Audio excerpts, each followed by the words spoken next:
This initiative is great for the region, great for the Hunter Valley. It's a sign of the spirit that the people down around Hermitage have for the wine industry, for tourism in this district, and of course for food in this district. We also have with us today not only the people who are the exhibitors, and it would have been so much better had we have had a nice day so that everybody could have enjoyed this lovely place and gone for a trip on either the horses and drays or on this thing here, the Segway. Now, Phil tells me the Segway probably won't operate too well today. He thinks it could get bogged, but nevertheless, he assures me that if you get on the horse and dray, the horses will definitely get through. So if you want to go down and have a look at the farm, then you can, by all means, on the horses and drays. Isn't that right, Phil? Are they ready? Aren't you taking the horse and drays, Phil? Happy to do that. You're participating, Phil. Yes, that's very nice. I wish you'd be more positive. So it's my duty to say welcome to you all, as did the chairman, and great to see you all here, and great to see this esprit de corps that exists here in around Hermitage as part of the overall Hunter Valley Wine Industry Association, and also as part of the Hunter Valley Alliance. Our wonderful local council of Singleton, and also our wonderful council of Cessnock, who together with the Hunter Valley wine and tourist industry has made a big difference to the harmony, the relationships that exist between three organisations committed to tourism based on the fact that the wine industry is here and flourishing.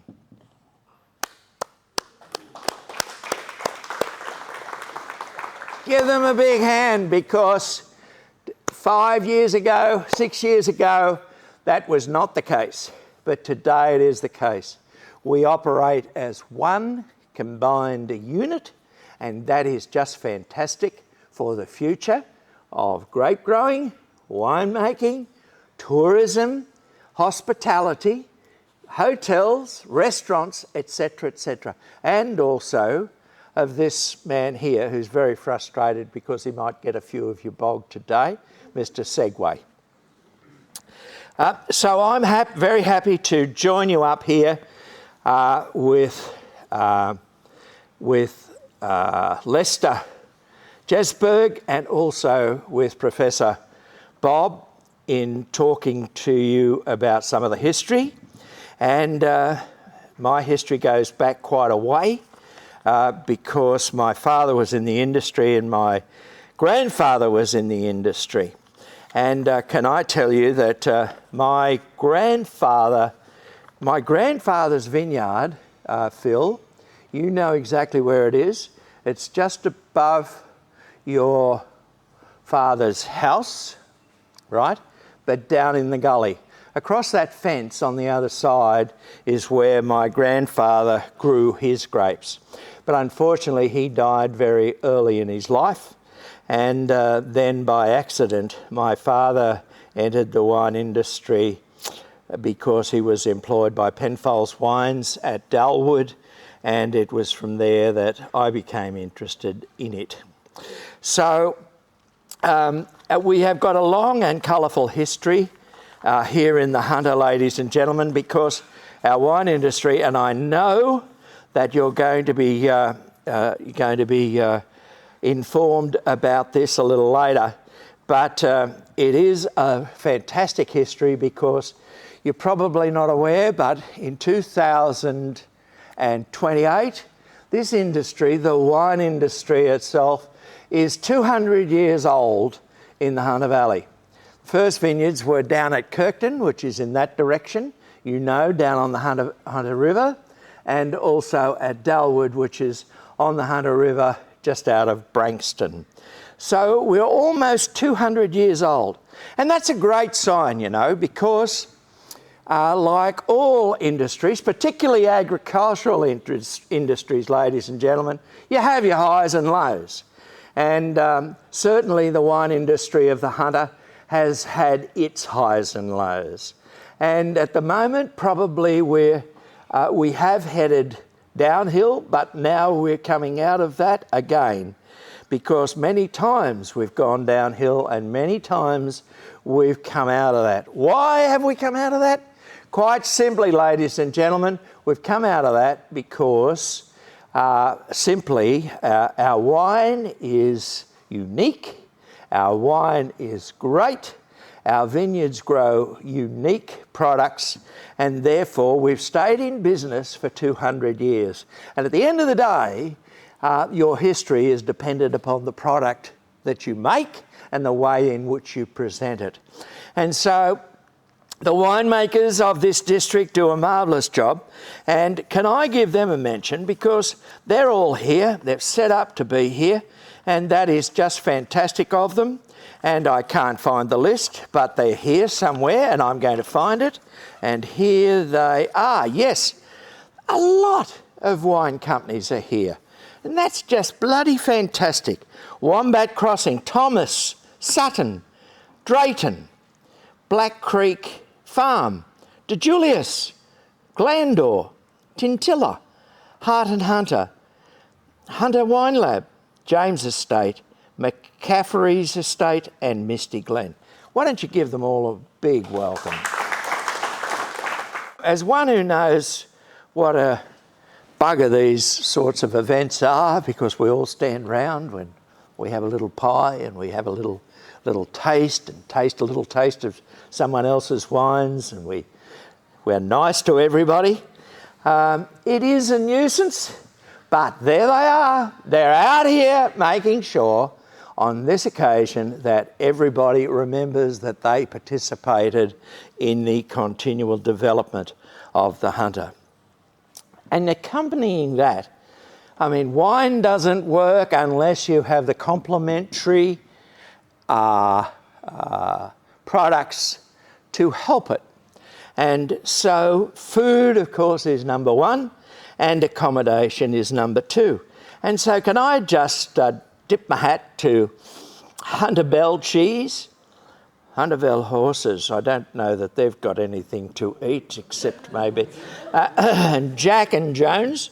Oh, here we go. Sorry, I'm on the wrong bit. The Muse Hunter is here, I hope. My Italian Table is here. The Mill Restaurant, Two Fat Blokes, and Four Pines at the Farms. And thank also the Beltree New South Wales Segway Tours, Joe and Jones and Hunter Valley Horses also for participating in this activity and making sure that attendees know that they are an integral part of this place and a complementary part, so that they entertain people when people have done enough wine tasting and need a bit of a change. So could I remind you that, as I've said, we are 200 years old, and I would like the members of the press to know about that. And we are blessed today to have Sarah Clement from Rima FM, and we have Nancy and Jess also from the Cessnock Visitors Centre. Give them both a big hand, because it's great to have those people who constantly, day by day, promote our district and our interesting things in the district. And so could I just tell you that something a little bit from my personal history of this region, because, as I said, my forebears, my dad was born down here, as were my uncles and aunties. And could I tell you that this block here, and I hope this doesn't detract from anything anyone else is going to say, But this block was owned by Miss Deasy. Deasys were a very influential family in this district for a long, long time. And this block here was a 1,000-acre paddock, and she had sheep in this block.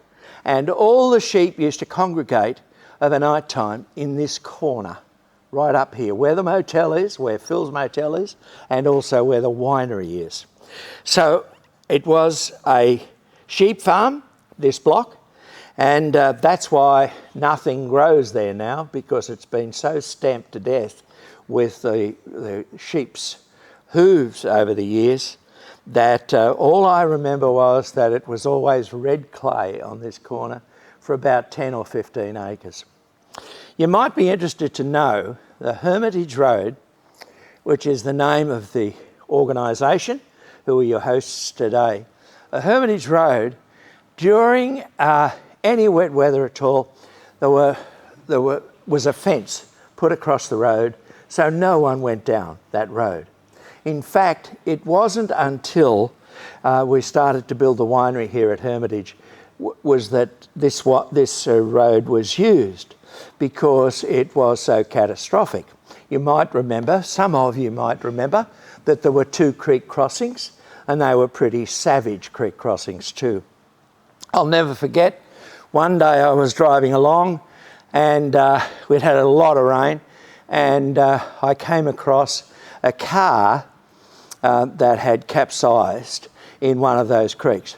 And there was Chris Bray on the bank of the creek, and so I was able to pull her out and take her home, because her car, she was a teacher in Singleton, and her car was washed off the crossing, and she managed to wind down the windows, and she got out a window because her car was upside down in the middle of the creek.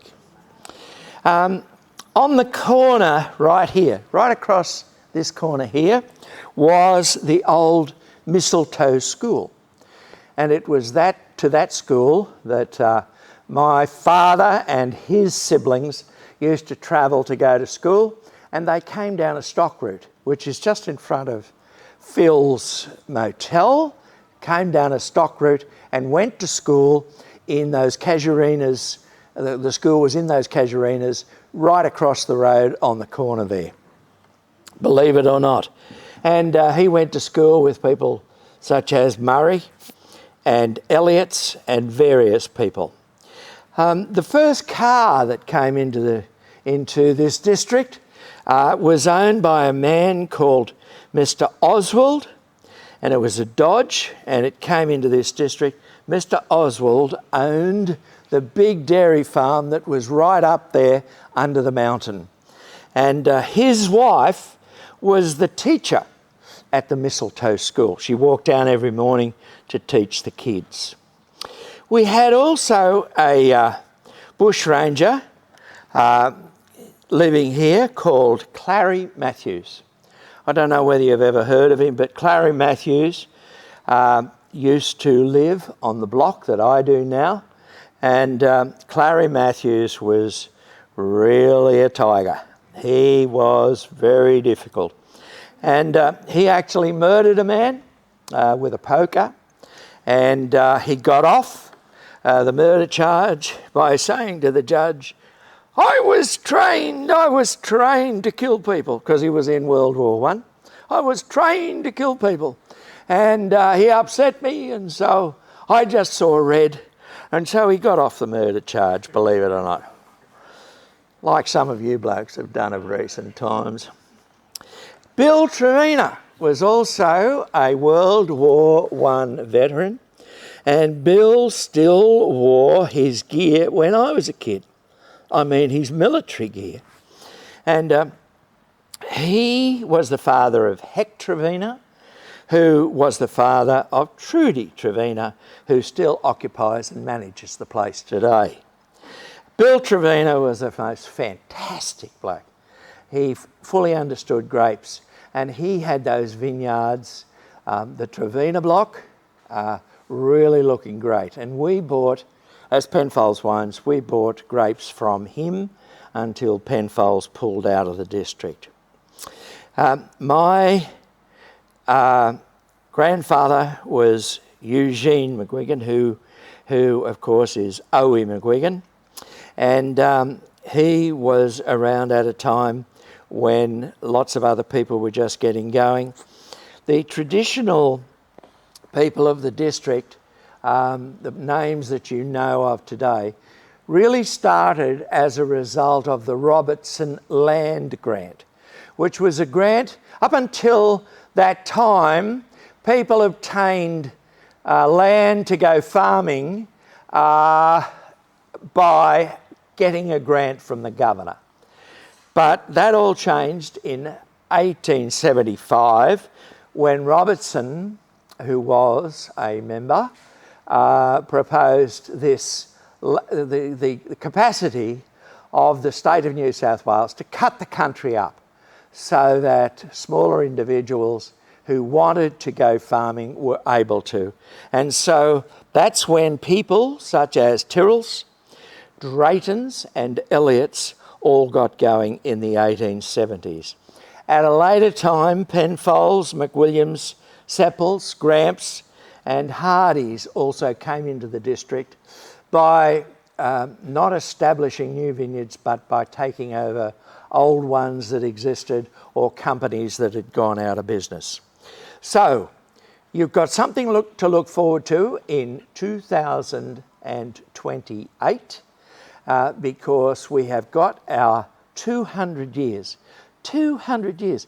What a thing that is. There's no other district in Australia that's that old. There's no other area of the world who's got vines before that date still planted in their vineyards, as a number of our famous vineyards have, particularly in Tyrrells, Draytons, much less Elliots, but Tyrrells, Draytons and also McWilliams. So I know that that's going to be expanded on.